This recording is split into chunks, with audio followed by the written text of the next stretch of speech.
Hi guys, welcome back. We're here to catch up with the Lost Bookshop, and it's getting super good. And I know the lighting is terrible right now, but this is the timing I have. And we left off on chapter 29, page 217, Martha. I don't want it. I don't want anything to do with it. It was a letter from the mortgage company. My mother had forwarded it. I was back in Dublin cleaning out the kitchen cupboards while Madame Bowden watched me from a high stool, sipping an herbal tea that made her face wince every time she tasted it. But it's your home. This is my home. I hadn't meant to shout. I mean, as long as you're happy to have me. She smiled knowingly. What did she know? I read her face. She believed I would be here for the rest of my life. Well, I wasn't so sure about that. I don't care what happens to that apartment. The bank can keep it. Burn it down for all I care. I could never live there again. My dear, the bank has quite enough wealth as it is. Why don't you sell it? I don't want to have this conversation. I didn't want to think about Shane or what had happened. I don't know. Maybe. You might not think it matters now, but trust me, in time you'll wish you had taken what is rightfully yours. Think of it as compensation, she said, the final part as though it were a matter of fact. It made my skin crawl. Nothing could ever compensate for what he did, and nothing could erase the blame I carried for his death. But right or wrong, whenever I thought of my mother's words, the first words I had ever heard her speak, I'm glad he's dead, I didn't feel so bad. I was finally free, and Madame Bowden was right. I couldn't waste this chance. Evenings were the hardest. The need to speak to Henry was such a strong physical urge, I had to leave the house and just keep walking until it stopped. Despite everything else that was going on, my thoughts still went back to him and how he had just left. Maybe it was a bit of a knee-jerk reaction, blocking his number, but it was self-preservation too. I didn't want to hear his reasons or have to listen while he let me down gently. I could no longer read him, and that frightened me to death. It felt like walking a high wire with no safety net. I had fallen in love with him, and no one knew better than I what a risk that was. I wouldn't let that happen again. It didn't help that my feet took me past all the places we had been together. I found myself standing outside Penn Corner, and the thought of his crooked smile, the sound of his voice when he spoke French, his warm breath on my neck. It was late and the shop was closed. I let my forehead touch the window as I looked at the display of pens and notebooks. This was when it happened. In the golden glow of the window, all of the words came rushing to me. I could see them in my mind's eye, the smallest handwriting, neat like stitching, and dark thread. All of my words, lines and lines of a strangely dark story pouring into my mind. I could hardly catch my breath. I was so excited I ran as fast as I could in the direction of the tattoo parlor. Best I can do is Tuesday, she said. A young guy with half a tiger blazing on his arm was sitting in the chair. I feel like I need to do it now, as soon as possible. I get it, Tiger Man said. Sometimes you just gotta strike while the iron's hot. Exactly, I said, slightly out of breath. He gets it. Okay, I can make a start when I'm finished here, but I won't be able to do the whole thing. I told her that was fine and grabbed a pen and paper while I waited, in case I forgot the words. But it didn't seem possible to forget this time. They were emblazoned on my brain. The sound of the needle carried on until it was my turn. I lifted my jumper to show her where the lines would go. She needed a magnifying glass. I wanted to keep the writing as small as it appeared to me. Hang on. What did you say the final line was again? Cold as marble. She was dead. It's already here. What? It can't be. She brought me to a full-length mirror and gave me another smaller one to hold in my hand. My back was covered. The entire story was already inked on my skin. That's weird, she said. It wasn't weird. It was impossible, and yet there it was. It's a cool story. She was trying to make the situation a little less weird by completely ignoring the look of shock on my face and focusing on what was real. I tried to do the same. Yeah, that was all I could manage. Kind of gothic. She gently reminded me that she wanted to close up now, and apparently I didn't need a tattoo after all. I couldn't even remember walking home. I let myself in as quietly as possible. Madame Bowden was watching the TV she said she wouldn't use, at a volume that would wake the dead. Walking into my basement flat, I saw it with new eyes. Everything was brighter, clearer. As I took my jacket off and hung it on the hook, my body felt different. I felt physically stronger and freer, as though my muscles had been released with some invisible restraints. I looked at my neat little bed in the branches of the tree growing in an arch over it, the kitchenette with its pretty wall tiles, which I had thought were plain blue, but now were patterned with little flowers. I realized that I loved living here, and weirdly, just as I had read in Madame Bound's face, I suddenly felt like I never wanted to leave, like I belonged here. But why? I put a saucepan of milk on the little stove and made myself a hot chocolate with 2 spoons of Nutella, an old trick my mother used to do for me when I was a child. I laid my quilt and pillows on the floor and tried to quieten my mind. Not an easy task. Not an easy task after discovering the completed tattoo. Where had the story come from and what did it mean? It was very odd, that was clear. The language was old-fashioned, and why had it come to me? These thoughts were interrupted by another question that I'd refused to address since I got back. Could my mother always speak? If so, why had she kept silent? I couldn't make sense of it. When I was young, she used to tell me that it was a special gift because she could hear things better. I drank my hot chocolate and let the rich hazelnut flavors take me back in time. Again, I tried to quieten my thoughts and just listen. By now, I was used to the creaking and crackling of the branches stretching across the walls of my room. But there was another sound now, a kind of soft breathing, in and out. Maybe it was my own breath, maybe not. There was something about this place. I couldn't explain it, but I felt like I was exactly where I was supposed to be. I picked up my book, A Place Called Lost. The story continued with the man who had taken the old library all the way from Italy to Ireland. He had very little money, but he began building his shop with his bare hands on a small patch of forgotten land down a cobbled laneway. He was a man who believed that the imagination was the greatest tool of all. His clever wife believed that love trumped all, and together they built a shop of memories and dreams from the mysterious Italian library. In no time at all, and in the way that often happens, the very things they had hoped to fill the shop with found their way to them. Treasures from all over the world began to fill the shelves that had once buckled under the weight of books. The building was pleased with its new surroundings, although it had not lost its innate desire to point visitors in the direction of their true north.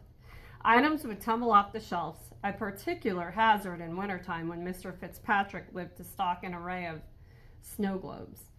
Soon the couple welcomed their first child, a son. Mr. Fitzpatrick imagined the day when he would take over the shop, but it was not to be. A woman with an English accent who wore trousers and a man's haircut was to become the unlikely custodian.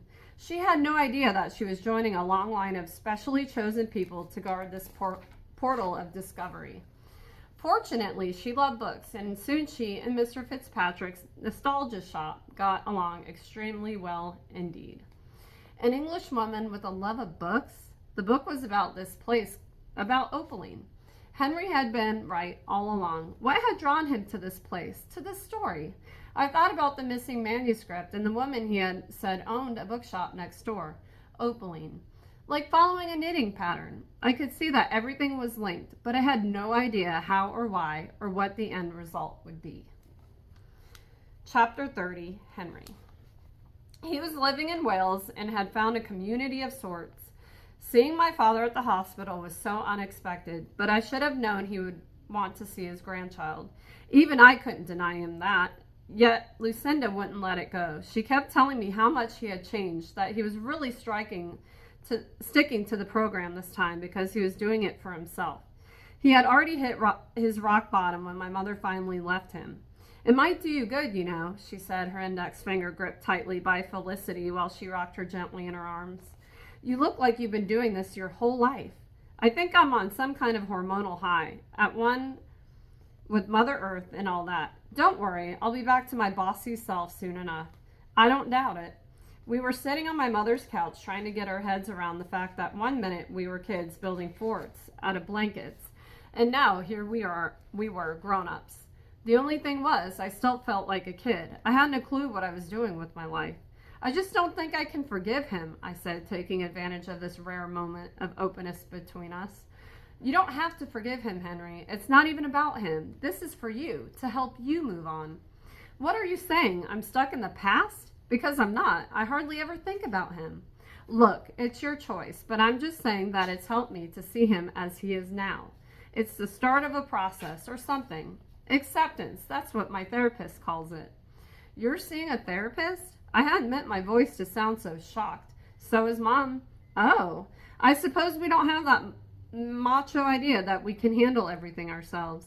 Noted. Although I think that's the first time I've ever been referred to as macho. She rolled her eyes. She was a convincing little booger. I had to give her that.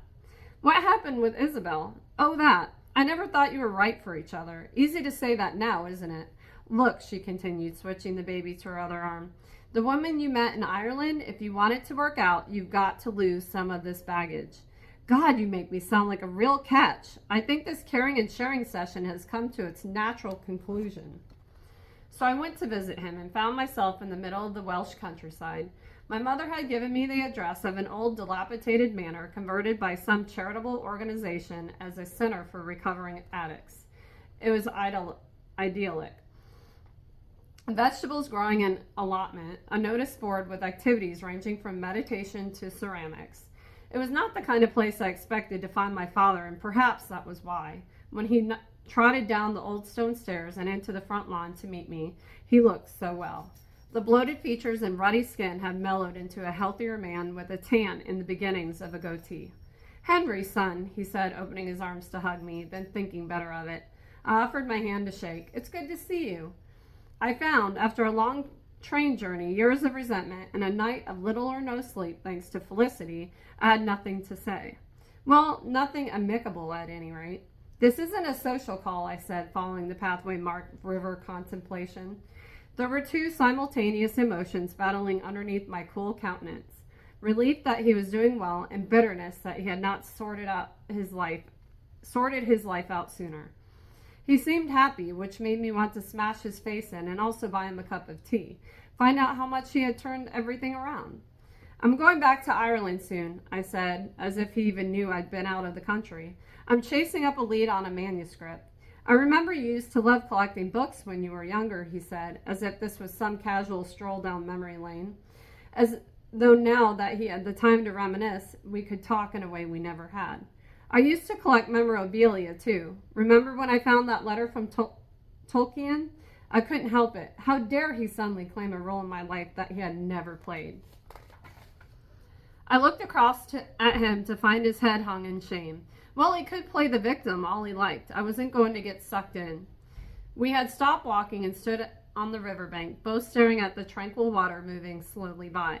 I could see the shadow of some fish treading water in the shallows. I sneaked a look at my father's profile and saw an expression, or rather an openness, that allowed me to see the man and not the caricature he had become to me. Perhaps even to himself. He looked hurt. I knew that feeling well. There's nothing I can say that will change what I've done. This was unexpected and different. Normally, he was trying to manipulate my feelings, pleading and making excuses. This sounded like someone who understood the impact of his actions. I'm truly sorry that I wasn't the father you both needed. I'm ashamed of how I treated you all, and that's what always drove me to drink again. So what's different this time? I kept looking at my shoes as though willing them to carry me away. For some reason, I seemed to be rooted to the spot. Honestly, Henry, I can't promise that this time is different, but I'm getting good help here. For the first time, I can see that addiction is an illness. Just knowing that has helped, somehow. An illness. I had never seen it that way either. It just felt like he was having his kicks and we were the ones paying for it. Like he preferred the drink to his family. No alcoholic enjoys drinking, he said as though reading my thoughts. It's all you think about from the moment you open your eyes, but it's like swallowing poison. For the first time, I could see that he was struggling, too. He had become a monster in my eyes, but here he was, all human, and it took everything I had not to weep for everything we'd lost. Beat his chest and tell him how much it hurt to lose him. I have no right to tell you this, and clearly had no part in it, but you've grown into a fine man, Henry, son. I nodded, acknowledging his words, but not quite sure what to do with them. I couldn't stay any longer. It was overwhelming, and so I said I had a train to catch. Do you think you might visit again? Bring your sister and Felicity, perhaps? Maybe, I'll ask. We shook hands, and he said he wished me luck with the manuscript. Even the knowledge that he'd listened to me and was interested in my life was unsettling. It was like meeting my real father for the first time and realizing that the tyrant I had grown up with was simply a fake or an impersonator who got all the lines wrong. This was the man I was meant to call Dad, but I hardly knew him, a familiar stranger. As I walked away, I had the clear sense that my life was like a play of two parts, and the audience were just polishing off their drinks in the lobby, returning for the second act. I checked my phone for the millionth time. Still no response from Martha. However, there was an email from Princeton University. I clicked on it and scanned through the message, picking up phrases here and there like files relating to her personal life and letter received shortly before her death. But the words that made my heart race were Opaline Carlisle. I opened the attachment to find a scan of tea-colored letter dated September 1963. Dearest Sylvia, how wonderful it was to see you in Dublin last month and to see that you are in good health. I know Mr. Joyce would have been thrilled that you were chosen to open the museum at the Martello Tower, and it did feel as though our lives had come full circle. To think that we were both incarcerated, I'll bet under very different circumstances. I'm sure you gave the Jerrys what for. Okay. Martha was right. I had been searching in all the wrong places, and not just for Opaline. Within a few clicks, I had booked my flight back to Ireland. Chapter 31, Opaline, Dublin, 1923. I had arranged to meet Mr. Hanna from Webb's Bookshop at Bennett & Sons, auctioneers on 6 Upper Ormond Quay, that afternoon. I walked through the bright red door into a building that was plain but bright, owing to the large Georgian windows that faced the River Liffey. First impressions? Mr. Hanna asked as a young man handed us a catalog before we took our seats. Well, it's not Sotheby's, I said in a pinched imperial tone as though I were Queen Mary. No, but the porter tastes better, he said and winked. He had suggested we make a round of all the auction rooms to see if there were any hidden gems going at a good price. I recognized one or two dealers over from London, and for a moment I wondered if I would see Armand there. It was a silly idea. To my knowledge, he had never even been to Ireland, and not wanting to speak ill of my new home, I couldn't see that there would be anything to tempt someone with his eclectic taste. A tall man with a magnificent white beard stood on the podium and welcomed us all. I immediately spotted something of interest in the catalog, and, as luck would have it, it was the first lot to come up. Lot number 527, a book on Armenian grammar gifted by Lord Byron to Lady Blessington as a keepsake when they parted at Genoa on 2nd June 1823. The bearded man's assistant, a young woman with strawberry-colored hair, held the book aloft in gloved hands to a rather subdued audience. A reminder of her most enduring literary work, Conversations of Lord Byron with the Countess of Blessington, 1834. I turned my head slightly to try and read the room. There didn't seem to be much interest. Who is Lady Blessington? I asked Mr. Hanna, nudging him with my elbow. I'm not an encyclopedia, he said, rolling his eyes playfully.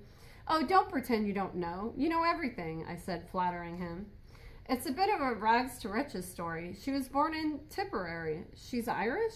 I interrupted him. Why wouldn't she be? I don't know.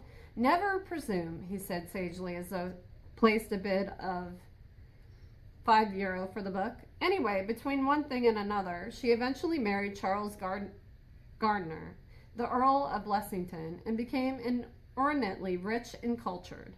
She wrote travelogues and novels and was quite famous for her literary salon at her home in Hyde Park. I stared at him wide-eyed as another bidder put €7 on the book. How is it that I have never heard of this woman? Ah, I suppose things go out of fashion. Women, you mean. Women go out of fashion. Do I hear £8? The auctioneer, perhaps taking an unconscious cue from Mr. Hanna, spoke of Lady Blessington's famed Gore House, which had been knocked down to make way for the Royal Albert Hall. One of the leading literary and political salons, Dickens, Thackeray, and Disraeli were frequent visitors. The following lots were ephemera, letters, and locks of hair. Nastily portraits of long dead people I did not know. A man took the seat beside me and nodded to myself and Mr. Hanna. He did not have a catalog, and so I handed him mine. My interest had begun to wane until I heard the name Lady Sydney Morgan. And here we have a signed copy of her most well-known work, The Wild Irish Girl, gifted to the Irish People newspaper. I shifted forward on my seat so far that I was hardly sitting on it anymore. The book itself was beautiful, red boards with a gilt-framed title, almost botanical in nature, with a swooping swallow descending from the top left, pretty ferns growing upwards, and an illustrated butterfly on the bottom right. I had to have it.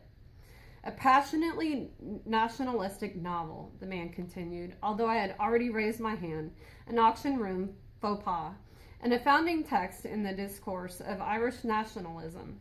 The novel proved so controversial in Ireland that Lady Morgan was put under surveillance by Dublin Castle. I didn't care much how it cost. I would own that book. Mr. Hannah touched my arm in such a way as to calm my temper, but I was no longer open to advice.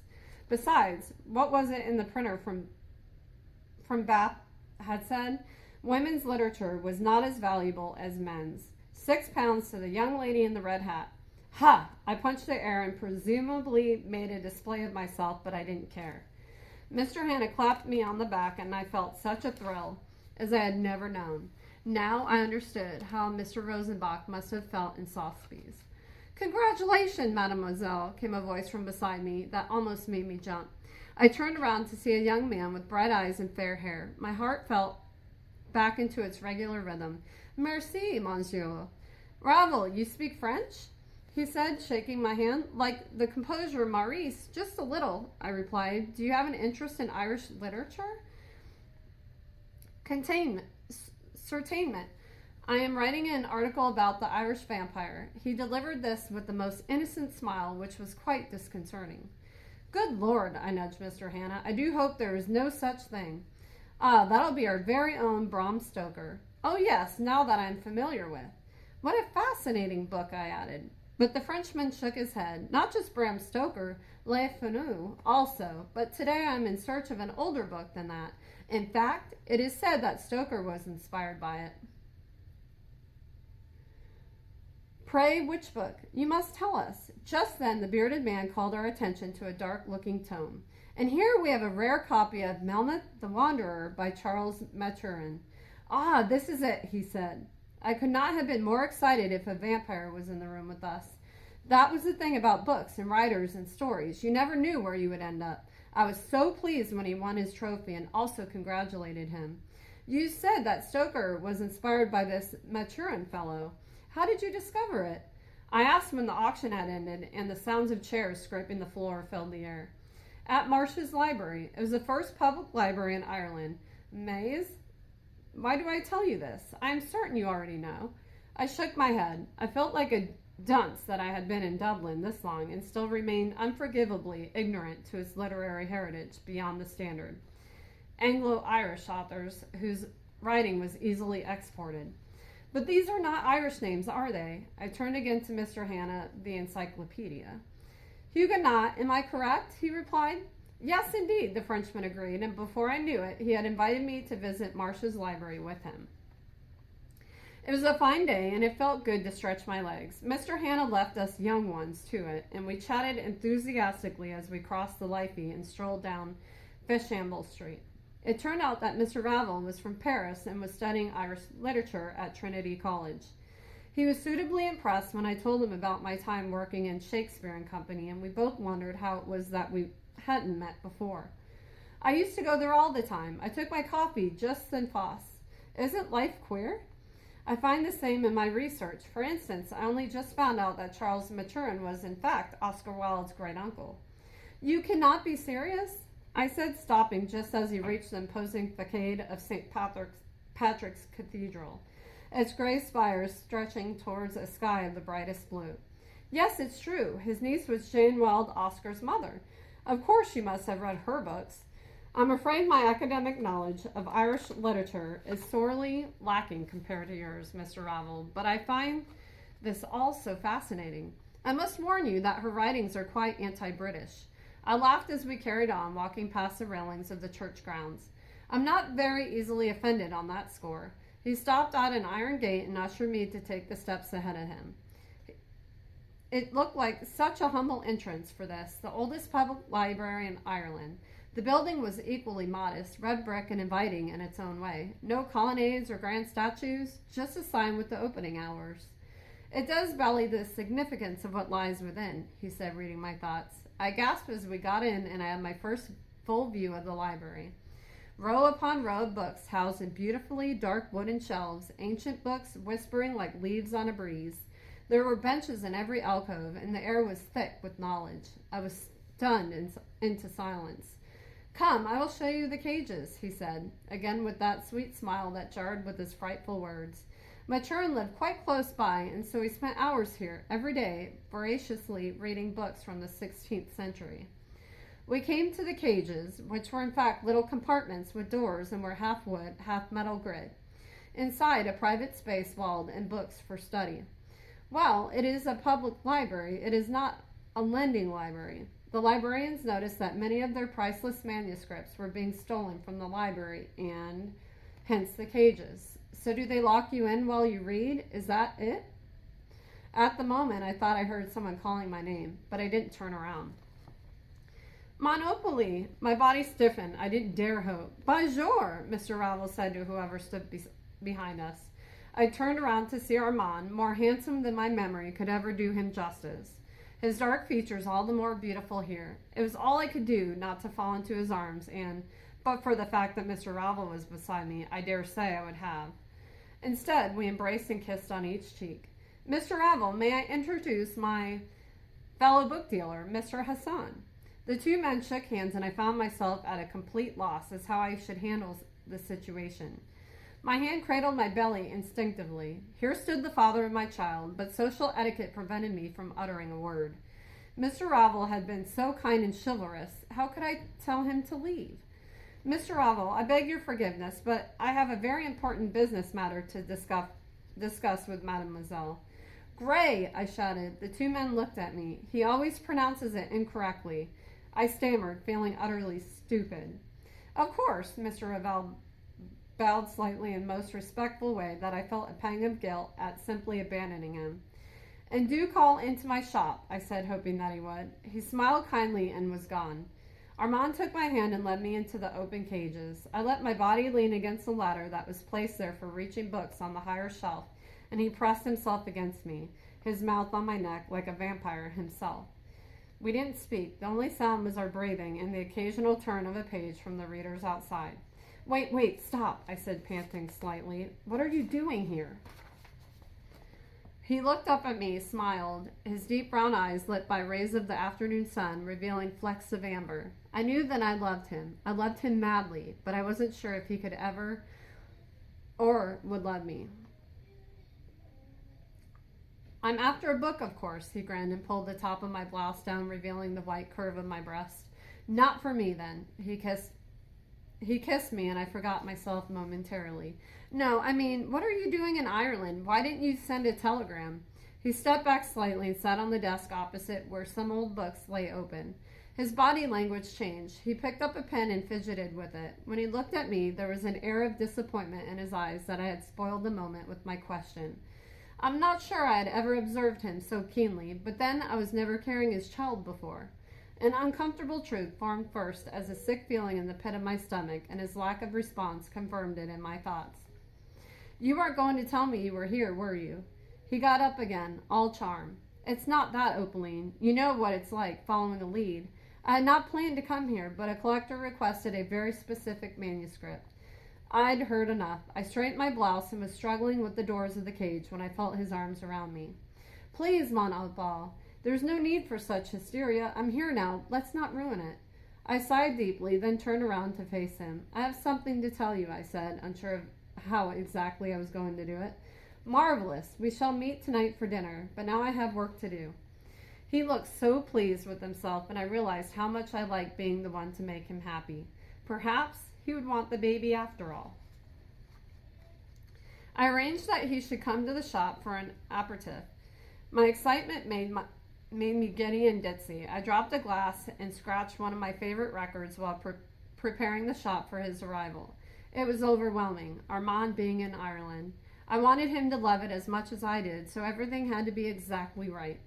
Not long after the cuckoo clock announced that it was 8 o'clock, I heard the handle of the door opening and the sound of his shoes scuffling the tiles. Mother had always said that punctuality said a lot about a person. I smoothed my hair behind my ears and climbed the stairs to the shop. Opaline? Yes, j'arrive. I hadn't spoken French in so long it sounded strange, and I blushed. When I reached the top of the stairs, I saw him standing there in a dark suit, his damp hair from the rain outside. "Come in," I said, even though he was already inside. I was so nervous, and I began rushing around and generally fussing with drinks and chairs and frothy conversation about the books on the shelves and Mr. Fitzpatrick's antiques. In a silly way, I suppose, I wanted him to be proud of what I had accomplished. Eventually, he put his hand on mine and asked me to sit beside him. I immediately filled the silence with yet more casual conversation, as though we were two complete strangers. "So, where are you staying?" The Shelbourne. "Of course, only the best for Armand, or rather his employers." What is it? You are not yourself." I took a deep breath. I could no longer put it off. "There's something important I have to tell you, and I just don't quite know how to put it." He smiled. "With words, of course." I returned his smile, but my doubts grew. "You knew I had the impression you were hiding a great secret ever since I met you in England." "Really? Oh, Armand, did he already know? Perhaps he had come to Ireland for me after all." "One can always tell," he said assuredly. "Can you?" I covered my stomach. "Of course. You found the manuscript you were looking for, didn't you? It doesn't take a genius to work out why you were at Onresfeld. It's something to do with the Brontes, isn't it? Is it not?" My heart sank, but I kept the smile frozen on my face. "Oh, why, yes, you know me too well." I sat there, smiling inanely like an idiot, while he smiled politely back. Well, what? Aren't you going to show it to me?" Wasn't I going to show it to him? I repeated the words in my head. It was, after all, the discovery I had been simply dying to tell someone about. And here I was with one of Europe's greatest book scouts, one of a small select group of people who could truly grasp the significance and sheer luck of my achievement, and yet I had hesitated. In that second, my conscience revealed to me that the truth I had been trying to not see ever since we'd first met.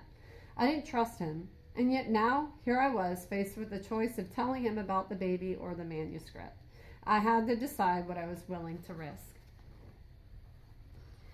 I chose the manuscript. "Wait there," I said as I took the sewing box from the drawer. I insisted we both wear cotton gloves to handle it, and while he examined the notebook, I told him the story of how I found Mrs. Brown in London, and that my last-minute decision to buy this piece of memorabilia resulted in the discovery of Emily's manuscript.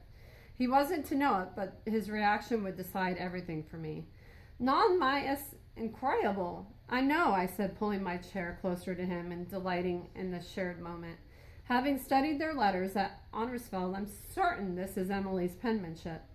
"Bonjour, ma belle," he said, kissing me on the lips, and I felt as though I was sitting on a cloud. I'd never been so happy. I would tell him right away. "Armand, you must let me handle this for you," he said, cutting across me. "I'm sorry? I'll approach some of my collectors. I also have good contacts at the auction houses. Mon Dieu, where to begin?" He laughed. He was so giddy with excitement. I reached across and took the notebook and sewing box back from him. "There's no need. I'm perfectly capable of making the arrangements." He looked at me rather quizzically. "I have contacts in the rare book world, too." I had intended to say it lightly, but I noticed a slight edge of my voice. "But this is of huge significance, Von Opel. We must achieve the greatest price for this. It will secure our reputation forever." It was astonishing how quickly he had begun to talk of "we" and "our." The elusive Armand had suddenly found it very easy to commit.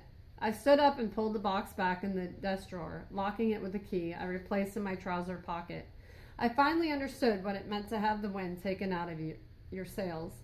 "Thank you, Armand, but as you can see, I've been running a successful business for some time now. I found the manuscript, and I will decide what is to be done with it.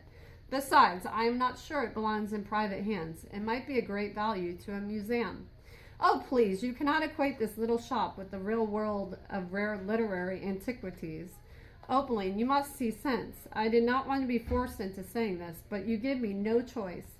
No serious collector will deal with the woman. Coming from you, they will never believe the provenance of the item, and even if they do, they will know they can undervalue it." Armand revealed all of his true colors in a dazzling display He didn't think me capable or up to the task because of my gender. I thought we were equals, I said. He stood up and walked towards me, attempting to take my hands in his. But I pulled away. Now you are being ridiculous. Ridiculous? I am not questioning your ability. I am simply being realistic in the world we live in. And you have no interest in changing it, do you? It suits you better to maintain the status quo. That way you can take my success and pass it off as your own. I was shouting now. He had suddenly become ugly to me. The man I had adored for all this time, even though I'd always suspected that he was using me somehow. Why did you come for me at the hotel that day? I could never quite work out why you went out of your way to help me. What are you talking about? I'm not sure you've ever done anything for anyone unless it somehow benefits you. He looked at me as though he wanted to strike me, and the woman inside of me that I was still in the process of becoming raised her chin to him. His eyes burned and his jaw tightened. Perhaps you thought I could be of value to you, another contact.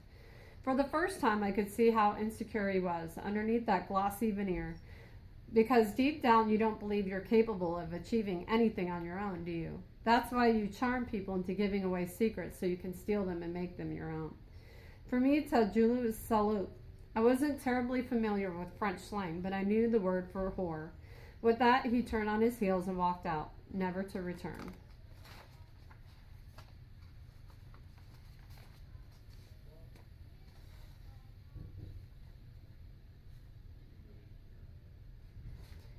That's it, guys, for now. So we left off on chapter 32, page 243. So this is really getting good, and I'm wondering if he could even see that she was pregnant. Like, maybe it's a magical thing, like that he didn't see it. So I'm excited to read on, and we are more than halfway through now, but